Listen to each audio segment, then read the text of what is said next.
A yau bakan damiya TV ta kawo muku labaran kannywood zafafa guda 10.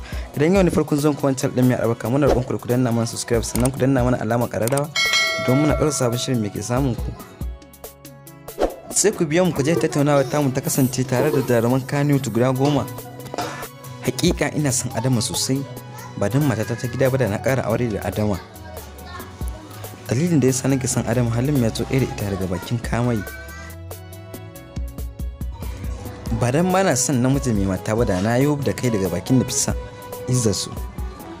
Abin da ta faɗa Alino kenan bayan an gama shooting ɗin fim ɗin izzarsu. Hakika na yin dama auren mata mummuna daga bakin Sahabi, kamar da magana ta dinga yawo a social media. Sahabi ya auri mata ne mummuna, ba kamar da sauran jaruman Kano suka zaɓa kyakkyawan mata wadda ake sawa a gaban mota. Sabon Madugu ya nemi bakan mata, ita dai ga can dai ba bai ruwa fulasa, dalilin da ya saki samun tsangwami a gun abokanansa. Na fuskanci tsangwama sosai daga gudan abokina tunda na auri bakan mata mummuna. Ahmad Kallawan, kana burge ni sosai, sai dai kuma kana da mata. Ba abin in ce ina son ka ba, kuma kana ƴaƴa har sun kai kusan guda 3 zo in zan baiwa a gidanka daga bakin fi'e izzarsu.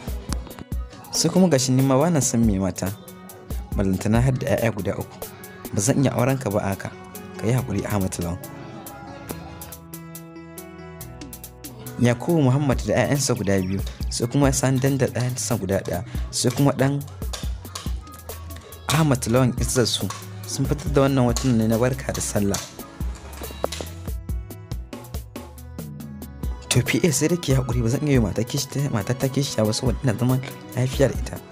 'Ya'yan 5 da ita, to akan me zan ƙara mata aure, me yake damuna? Ba na buƙatar tashin hankali a cikin gidana, dalilin da sama ba zan iya auren ki PA ko da kin amince da soyayya da nake miki daga bakin Ahmad Lawan izzarsu. Ahmad Lawan ya ƙara cewa ina zaman lafiya da iyayena, ba abin da ya dame ni da mata 2. To ni mata 2 ma sun bata tsari na, farantana in daɗa mata ta kishiya. PA ki je ki samu wanda ya dace da ke.